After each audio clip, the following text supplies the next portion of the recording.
Hello, folks. It's George Leoniak, and welcome to New Geometry. Today, I've got an exciting presentation set up for you. It's actually been in the works for a little while. Been building lots of forms recently, and need to do another video on all of this new recent material. But this one's been sitting on the back end of my desktop for a little while. So this is going to be really about perspective and viewing the cube and the tricontahedron, they're shifting the shape and rotating it, really activating the mind's eye to look at our 2D drawings that we're doing as really three-dimensional templates that contain the forms and transform through these shifts in perspective in the drawings. So let me share the screen and we'll jump in and take a look at the presentation. And I had a presentation that I did shortly ago, maybe over a month ago, with Meredith Sands-Keetor. And this slide here and some of the information there probably got buried at the back end of that video. So I wanted to bring it forward. This is going back to a Facebook post I did a while ago in preparation to that presentation. I said, what's hiding in the golden snowflake? This is just basically the 7 circles of the seed of life. And within that, you could see that there's this golden colored snowflake pattern that I like to call it. And it's actually made up of golden hexagons crisscrossing around. And this can be easily drawn without adding any golden ratio circles or technique of divine cut or divine ratio. But each of these are golden hexagons that it produces beautifully. So that's just a fantastic, amazing pattern that it does that on its own. And in the video, I talk about Coxeter's nonagon, the tree of light, as I call it. And within the golden snowflake, I was able to start constructing one Coxeter's 9-pointed star is just in the connection points as we go around to create the nonagons. As you can see, the 2 nonagons.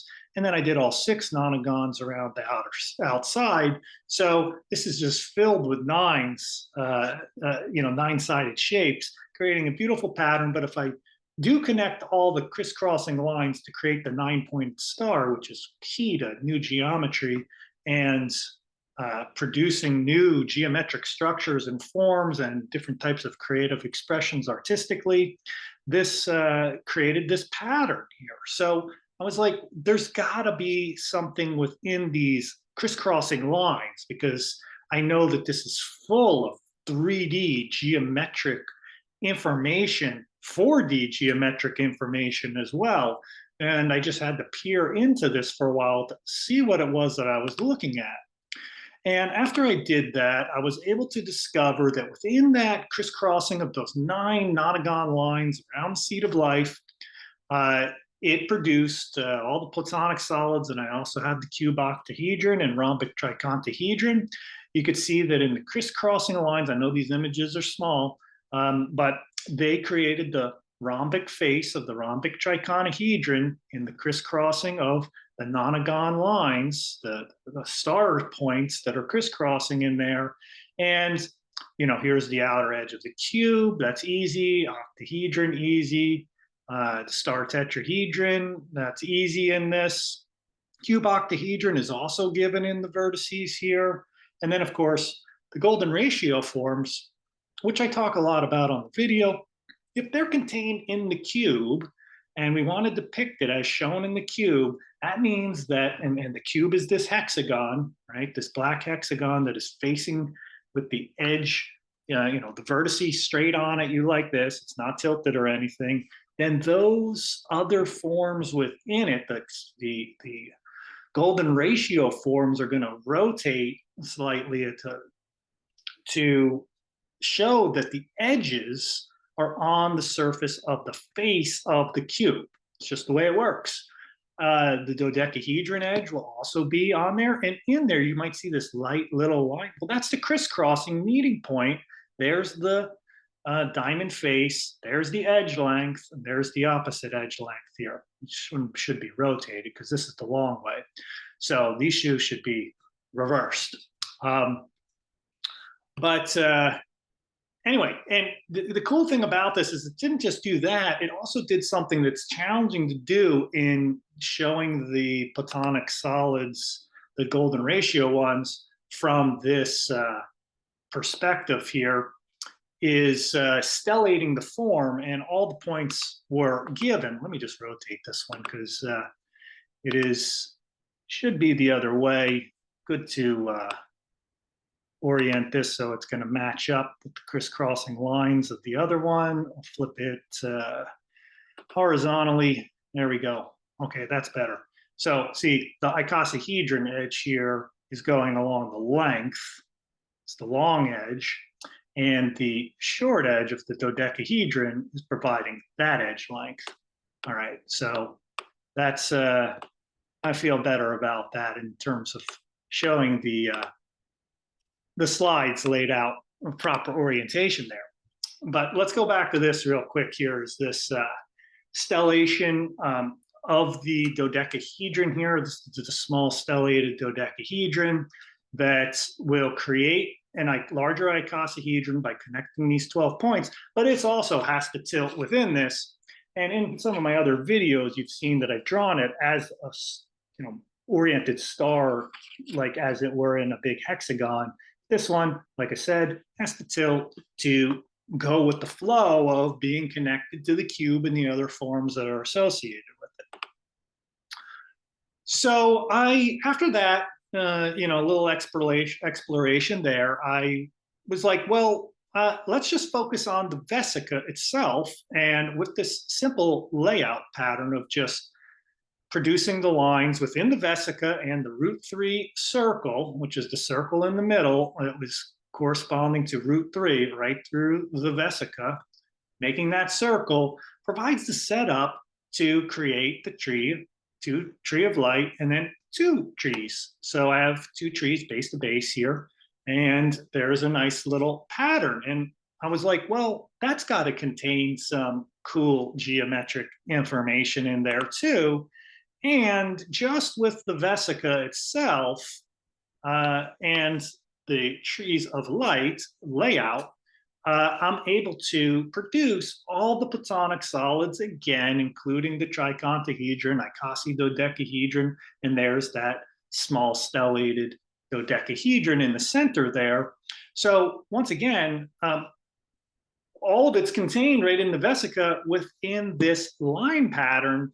I haven't added any golden ratio circles to the drawing at all. I'm just crisscrossing and connecting lines.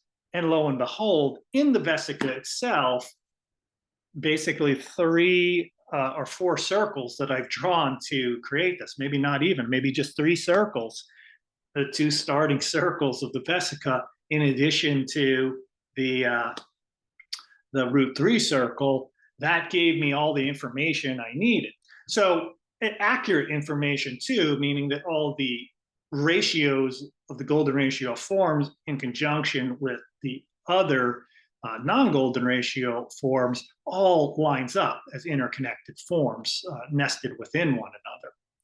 So that was really quite a discovery of what this line system here does. But I started to wonder, well, why did they rotate, right? Because back here, I'm able to, with the whole pattern, right, of the whole seed of life, all 6 circles around one, I'm able to show the forms inside the cube here.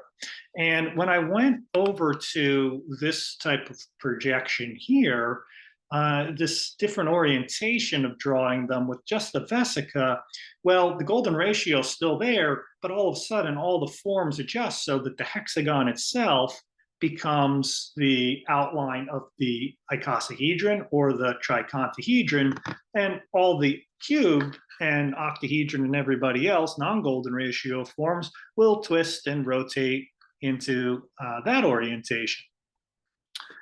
So I was wondering, this is where my deep contemplation begins, because what's going on here? What is this vesica shape? And when I looked into it a little deeper, I was wondering about this rhombus here that's in there, and another rhombus. and then these lines that are crisscrossing through here. And I was like, I wonder if that's a flat plane, right? Is that a flat plane of one face of the cube, for instance, right? So, it turns out that that is, if I rotate that face or that plane that I'm calling it, and I rotate it so that it's flat. So I've gone from the top edge of this face and then I just flip it towards us like this. That would be a square view, right? When it's tilted, here's square view typically, but I've just rotated it to a more diamond version of that. And amazingly, when I did that, the lines here that don't hold the same angles as these, they turned out to be the phi yantra, which is one of my early videos when I had a big revelation about the phi ratio. And then after discovering the phi yantra, which is a square view drawing, right? So it's not the seed of life pattern. That's what taught me about the golden ratio circles and how to integrate them and draw the platonic solids. And then I transferred that information over to the hexagon view and decagon views, which of course already had the golden ratio, and saw how they were all related. And now I'm seeing that the surface of the plane that was set up by these nonagon stars provided the information of the same flat surface, this isn't flat to us, and just tilted backwards. Okay, tilted a little bit like this. So this is the model, and you can see the phi yantra that I drew in there with the lines here to show, and it's creating a small dodecahedron in the middle. And here it is. This is one of my first videos, a universal template that contains the pyramid platonic solids and the human form. Early video, check it out. Really awesome stuff, and it's still relevant and is an amazing yantra that holds the truth of eternal sacred geometry is within this pattern. And now I'm seeing how that pattern is related to the hexagon view. So here it is, the phi yantra in the hexagon view. Basically, we're taking our 2D cube again. We're just rotating it back like this. So we're seeing three faces. And on each of the three faces, what we're doing is we're drawing the same little crisscrossing pattern of the lines connecting. And that's creating two squares that are in golden proportion to one another. And this is where those two crisscrossing diamonds, those are the rhombic diamonds of the rhombic triconahedron. So we'll have one rhombic triconahedron like this, and another rhombic triconahedron like this. It's going to be a big theme coming up in my future videos about the two-ness of things, and that there are two rhombic triconahedron in there, and that there are two dodeca and two icasa, and they create a whole nother suite of new forms. And then we're going to rotate that into 5 icosahedral symmetry, and it's going to open up a whole new frontier of forms. But I have to get through this video first before I can jump into that. So, okay, so that was pretty cool and neat to see that each of these faces, of course, which I showed prior, through this pattern is going to give us the rhombic triconahedron in there. Here's a little bit more with all the other lines on there. This is easier to draw without all these nonagon lines, but for whatever reason, the tree of light was the thing that really made this pop out for me, just because these are the lines that are going through here are the same angle of the tree of light star, the nonagon star. This is the angle that's held within that star when all those angles come together, which means that these are the same star points in square view. So the nonagon star, which you'll see in future videos, is able to transfer to a different view, and the angle is going to change, but the information that it carries in terms of its golden proportions are going to be retained in that transformation. So we're really dealing with a plane of that star that's going to shift to the different views. Okay, here it is again, 2 perspectives, the dodecahedron and the cube. So This is the dodecahedron, the red line here. It's in the middle of where the rhombuses are. And I'm just showing here that if we rotate that over again, there it is, and the base rhombus. Now, of course, if we do another one, we have another dodecahedron in there. Okay, so let's just keep working with this golden plane and start pondering some other deep questions that I was mulling over a few weeks ago. So this is a simple design to do to continue to use golden ratio circles to crisscross this grid-like pattern, which is containing golden ratio divisions and segments within here and smaller golden ratio squares. And what I wanted to do with that is just tilt the whole thing over to the hexagon view. And now we know that that is, at least the way I'm describing it here, is that is the surface of this plane in the way we're viewing it at this point. So what I really was curious about, and I drew this with my apprentices in my first session with my returning apprentices, and we drew both of these, and I wanted them to contemplate what's the information within both of these, what's your feeling around both, what do they have to teach, because basically what I drew here is the same circle pattern, that seed of life pattern. I didn't need to do all the nonagon stars because it's all in the crisscrossing lines, and I'm able to draw a perfect dodecahedron. Both of these are not the same size dodecahedron, but they are the same angles, right? So this angle here across the top is going to be the same angle as the back edge. So this is the same proportions, that are withheld within these two drawings. And this one is going to be the one that's in the cube, and this one is the projection that we could say are 5 cubes within this, but this is not the orientation of the cube. And this is another, let me just harp on Metatron's cube for a sec, because this is another issue of Metatron's cube, is that this is the orientation of the cube in Metatron's cube, the dodecahedron in Metatron's cube. It's facing us straight away like that, right? It's not tilted to the side like this one on the left. But we are in Metatron's cube saying, oh, this is the cube. The cube contains everything. Yay. It's got it all in there, which some people keep saying over and over again. No names mentioned, but well-known geometers keep saying it's got all the information in there. But this is, yes, it does, but it's not how you think it is, because the cube, the dodecahedron, does not look like this in a cube inside the cube.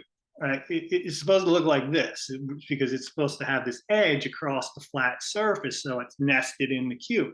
This one, which I love because I draw this one a lot, it's not showing that it's in the cube. I mean, we'd have to tilt the whole cube, right? That's how this links together. All right. So what happens, though, if we look at square view, right? So here's the square view, and I'm going to draw my tricontahedron. And in that little gridlock pattern, little grid pattern that I did here, and there's my tricontahedron. I pulled it out.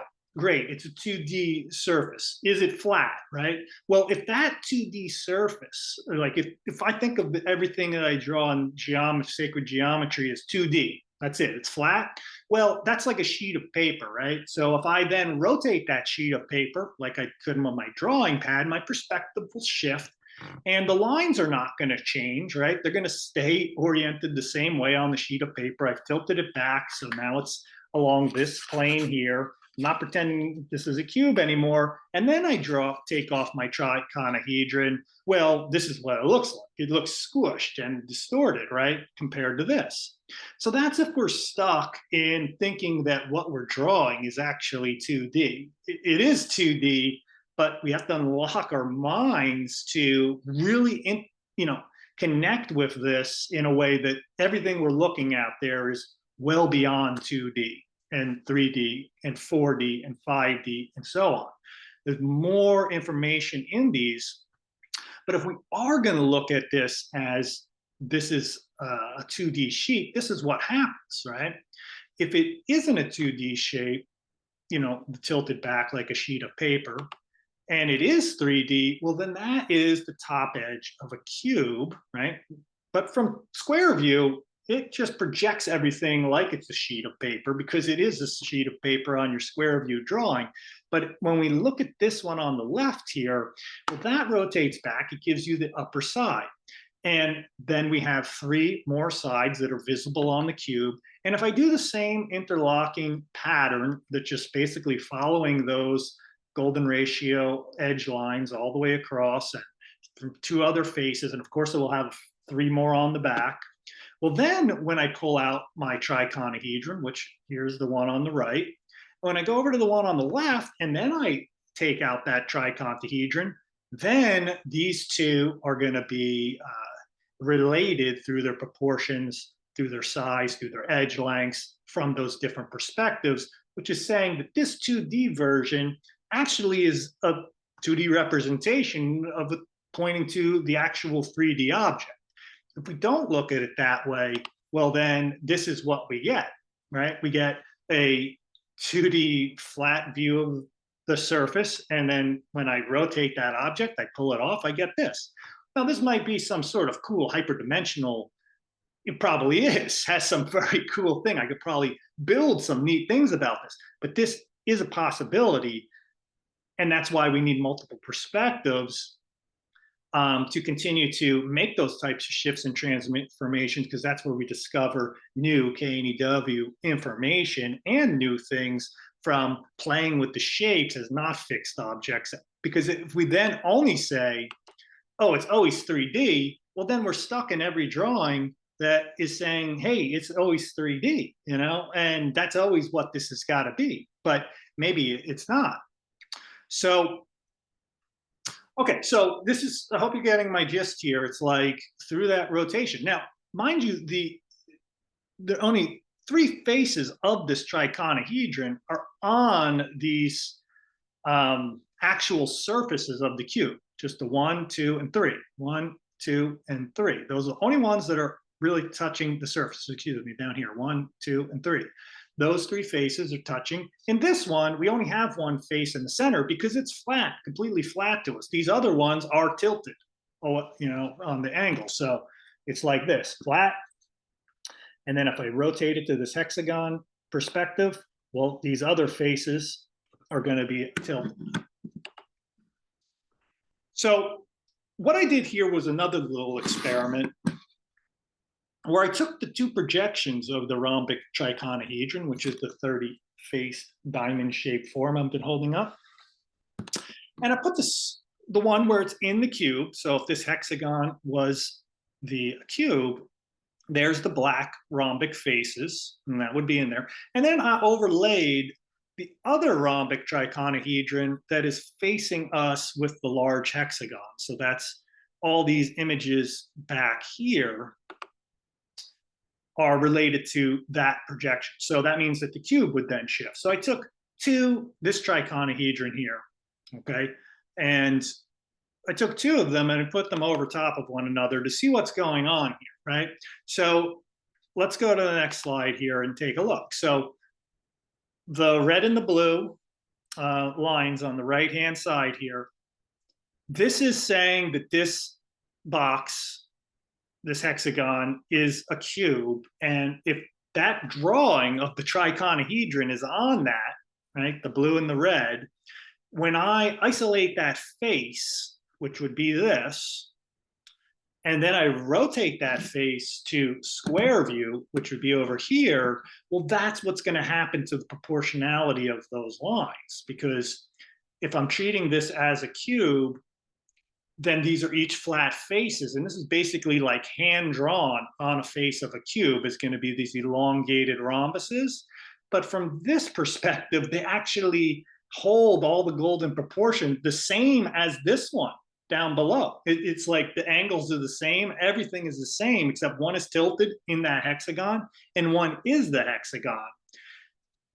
But when we treat the large hexagon as a cube and I tilt that, the smaller black one with the purple face on top, when I extract the top face of that cube, bring it over here, well, there's the rhombus, There's the other drawing of the red one. Then I rotate it. Well, that rhombus then becomes right within that pattern, that star pattern that I did. Well, there's the rhombus that shows up again.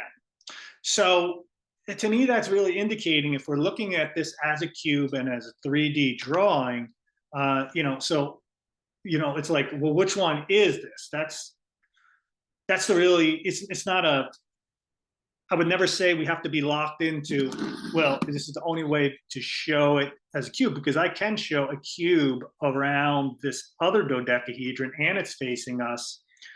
But in terms of the ease of doing that, it's a little more complex. It's easier to draw this cube and draw the dodecahedron in here, the hexagon on the left, and having the dodecahedron within there. But it really does just come down to what you want to show.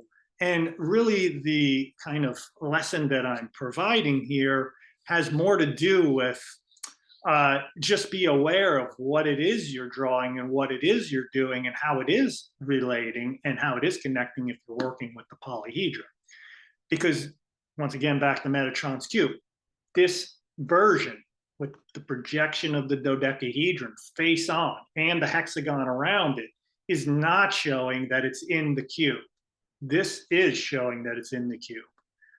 And so what is this one over here, right? Like, why does that one play out? And right, so anyway, so if you want to easily show the platonic solids in a cube that uses the seed of life or the flower of life, like that type of arrangement, and you want to show that Metatron's cube has all the platonic solids, and we like that hexagon to be the cube, well, if you're going to do that, then you got to realize that this dodecahedron and this icosahedron are going to be on the faces of that cube. That's showing that they're contained within. And they're going to structurally relate to all the other forms, right? Because this octahedron here is going to be points right on the vertices of the dodecahedron and icosahedron. And if you rotated that around 5 times, that creates the icosahedodecahedron. And it's got to relate to those midpoints on those 2 golden ratio forms. So it's all connected. And so this is an easy way to do it. I show many ways to do it. This one, you don't even have to draw golden ratio circles. And other videos, I show other easier ways to do it. There's just so many ways to draw it. There's no one right way to do it. So to get fixated and stuck on Metatron's cube is it. Well, maybe it's not a drawing. Maybe it's just about the cube. And however we want to depict that cube with the information that it's supposed to contain, have fun and explore the multitude of variety of sacred geometry images that will lead you down a trail of discovery to how you come to that final conclusion. The thing is when you do and you follow sacred techniques of working with sacred geometry, you'll come up with a dodecahedron that has these angles, okay? Unless you're aiming for an artistic expression. But if you're wanting to show the relationship between all these forms, this icosahedron and dodecahedron will have those angles within these orthographic projections, but there's many ways to get there. So let's go on and take a look at what happens with this view, right? Like, what's this one all about with the dodecahedron straight on? Well, I think that is, besides just showing the forms in that view, which is totally awesome and cool, it's really a doorway to the higher dimensions. It's a projection of higher dimensions, that working from that perspective. The golden seed of life I realized over the past few weeks. And I knew this right away because I drew them again recently, but soon after I started working with the golden seed of life, I drew 4th dimensional and 5th dimensional images within it, just not even knowing it, because it was able to take a projection from a higher dimension and bring it down to 2D, right, on my 2D page. So this is the 120 cell, which is analogous to the 4D dodecahedron, and 600 cell, the 4D icosahedron. Check out my videos about those two. But notice the dodecahedron orientation, which is right at the center of this. We're seeing both the pentagon faces on the front and the back. Notice within this, and there's many other cool dodecahedron here. This is, the dodecahedron is oriented in a way that is corresponding to the one on the right. So this is going to be I'm saying probably nearly impossible drawing to do with the dodecahedron like this on the left, with trying to draw that 4D image, right? It needs to change the whole orientation of the drawing, because all these other dodecahedron pentagon faces that are trying to be shown in this drawing here on the left, they're going to be so hard to show in that the cube, the dodecahedrons in a cube in that hexagon. We need to change the whole orientation of the drawing, and the golden ratio circles have to run rampant through the drawing to pick up all these lines, right? And you got to really work with the golden ratio circles and different connections of lines, but it's a lot less complicated than you think.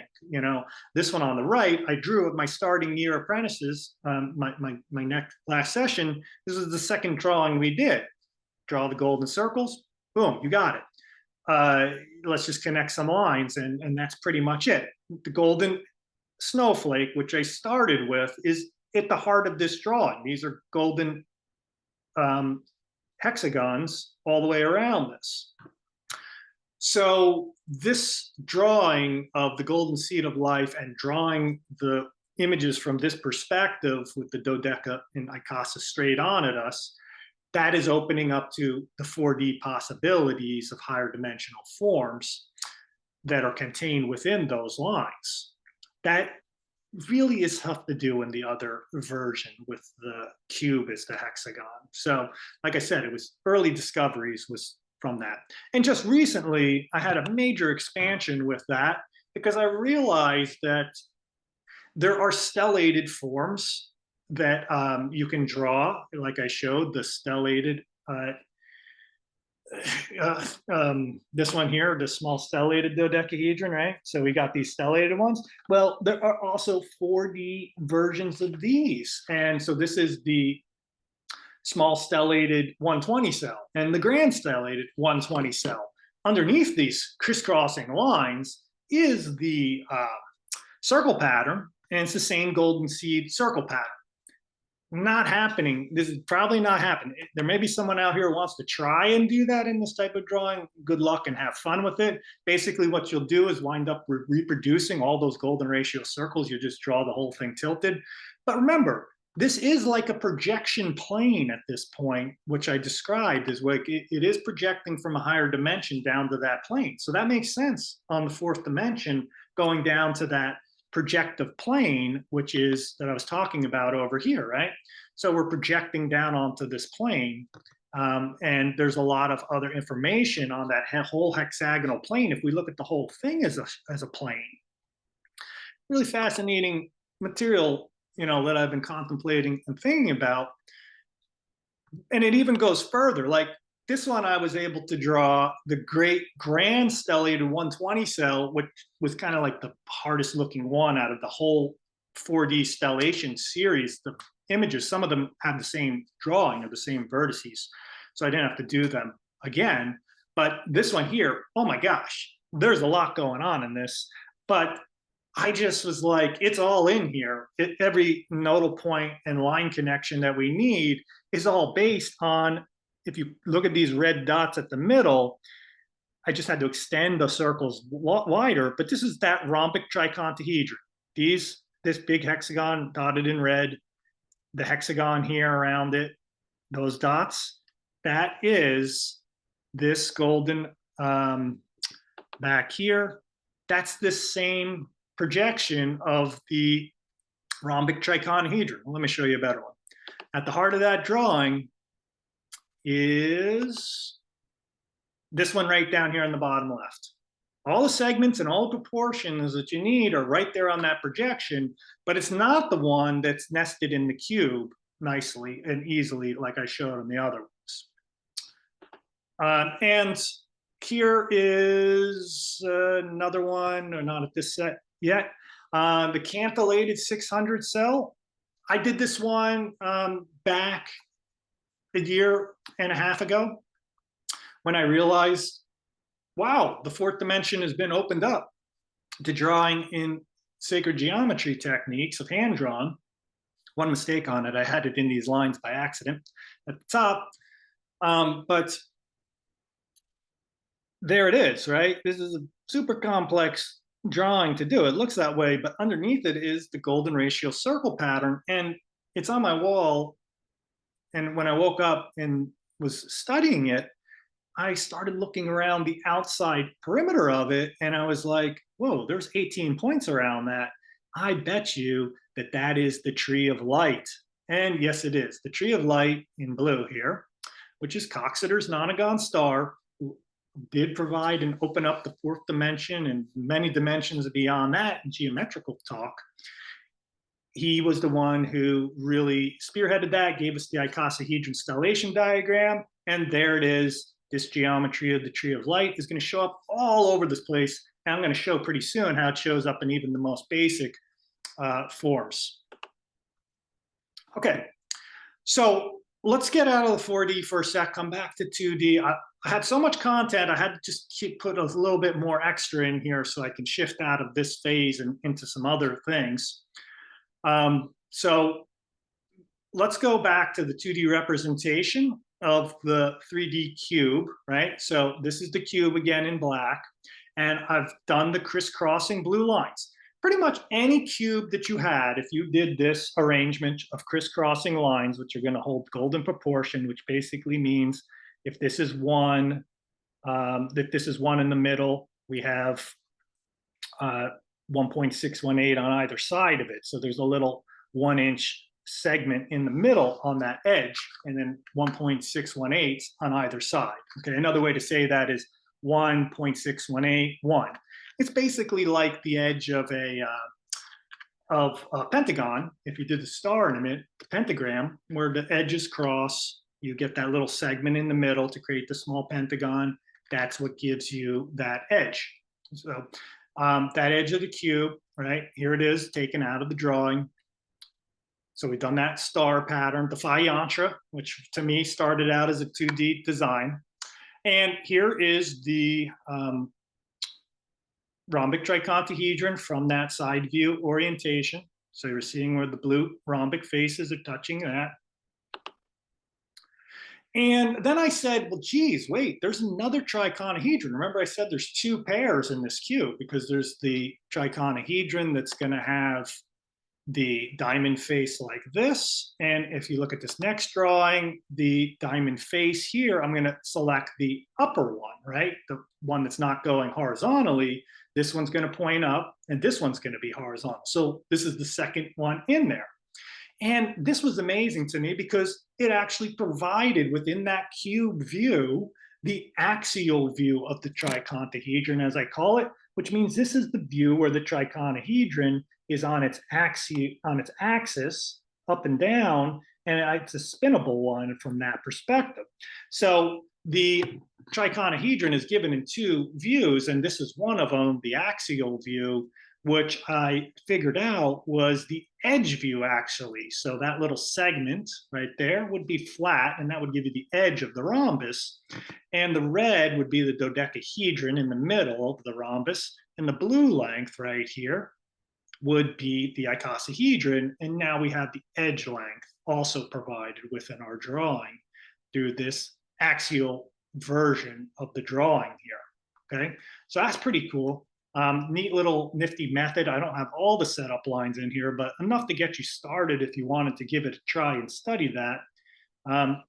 So I love when another view opens up and you're led down a kind of path of discovery that all of a sudden crystallizes in a new view, and you pull out this gem at the end of the trail and are like, that was an amazing journey to go into the geometric terrain to retrieve that one. So here's the phi yantra from the three views. I can start off with the whole circle constructions here.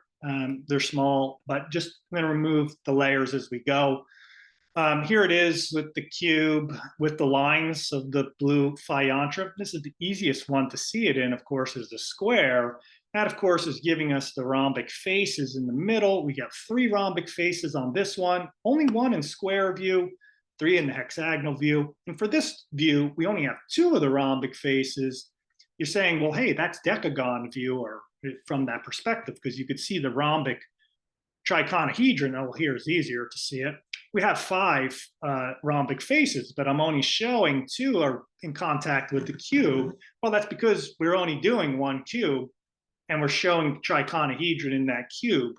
And that's just, so, basically you need to rotate 5 more cubes around, and that will give you the other faces. Similarly with these, right? We need to put this all in a dodecahedron, which has 5 cubes, to provide the rest of the faces to complete the rest of the triconahedron that would have all its faces on a cube. So once again, like I said, it's all interlocked.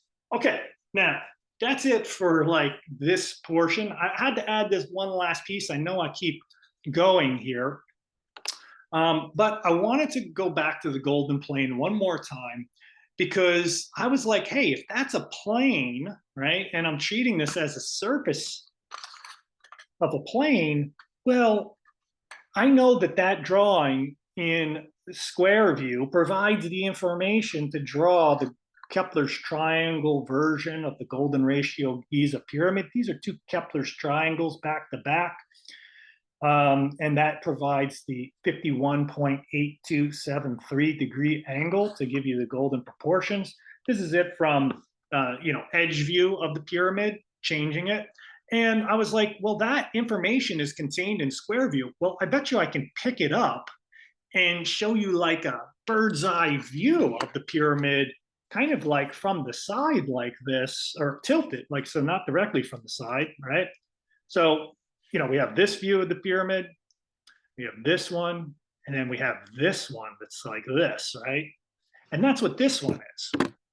Because that pyramid is going to adjust its base because it fits in the square, or the rhombus, but it's a square in square view as the base of the pyramid. And then we just gently tilt it. And then here is the 1.618 red line that would be on the face of the pyramid. And then these are the black edges are the pyramid itself, and the base is the largest rhombus around that.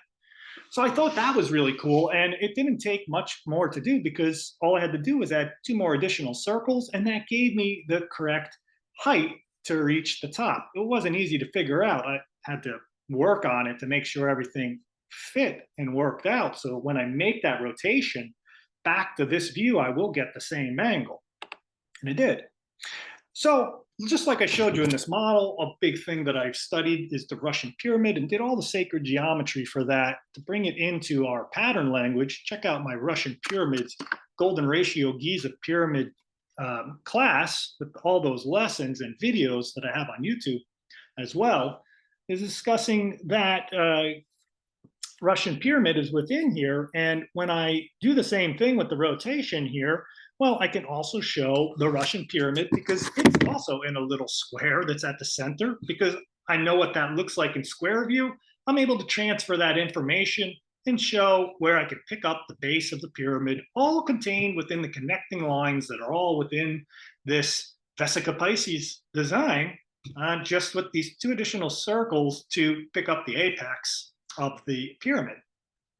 Really, really cool. And one little discovery that I thought was pretty unique is that when I take 2 of those Russian pyramids, this one here, and I flipped it over to be like on that plane, but facing up and down. So we have as above, so below, 2 planes, one up on the plane and one below. Well, if I just took the outline of the form, what do you know? That comes out from bird's eye view, soaring in perspective of that Russian pyramid. If I had one going into the earth below it, that would give me a view of the golden rhombus of the triconahedron again. So basically what I'm saying there is the Russian pyramid within this is, if it's held at the this angle of this plane, specifically this plane that I'm showing that's on that hexagon face, right? This portion of the hexagon face, if we're treating it as a cube and I rotate it like this, if I had one coming down towards me through the base of this, and then I took the angle measurements like from another 2D perspective, it would look like a golden rhombus like this. So just really, really neat material. But, here's the main takeaway that I want to say about this is that this is a lot more than 2D drawings, right? And it's about activating the inner eye, to relate with the drawings in a contemplative way, to realize what it is you're looking at in these pictures is a lot more than just flat 2D surfaces. These are really meant to be peered into the geometries and structures that exist within it to pull out the 3, 4, or 5 or higher dimensional forms that are contained within these lines. So that's what new geometry spends a lot of its focus on, is working with the polyhedra and activating that inner eye to be able to look within these drawings and not get fixated in one particular perspective, or it always has to be this way. I'm going to have a hard time saying this is just the way it is, because that's going to eliminate your possibility to be the person who looks in and sees it from a completely different orientation and discovers something new and unique that was unbeknownst to me within the pattern. So there's a lot of creative possibilities if you'd like to explore your sacred geometry through that avenue. And it takes the activation of your inner mind's eye and intuitive capabilities that you have to see deep within the structures and discover the hidden mysteries that are within it. So this is a drawing of the square view and the diamond view with a beautiful, lovely design that also contains the golden proportions hidden within it. So like I said, multiple ways to draw a square view. I can draw the diamond view of that large square rhombus with these 4 interlocking circles, and then all these little nested golden ratio circles around this one to produce the rhombic triconahedron in there. So 2 views to both one, and there's many more possibilities, as I've said. So if you are interested in wanting to explore new geometry a little bit more with me, check out the New Geometry Courses site, and apprenticeships running pretty regularly. So the next one, I believe, is at the end of July. So if you're interested in that, check that out. I also have a Patreon that has a live session that meets once a month. So please pick up the compass and give it a try and give it a go and see where this journey will take you. It's a hands-on activity. And if you stuck with me this far in the video, you are probably ripe for, you're already deep into doing sacred geometry, or you're going to be very soon. So if you do join me on the ride, I hope I'll be able to bring you far along the path. Thanks for watching the video. Go check out New Geometers Facebook group. You can join the group there. Great geometers in there sharing great discoveries all the time. So thankful for everybody there and for their participation. And yeah, subscribe to the video. I'll be back shortly because I have a lot new forms to share. This is just one of them. And we're going to see a lot of major relationships coming together between all these new forms. And this is the latest one of the 15-sided polygon. So I'm excited to bring you more from New Geometry. All right, see ya. Peace and love. Bye.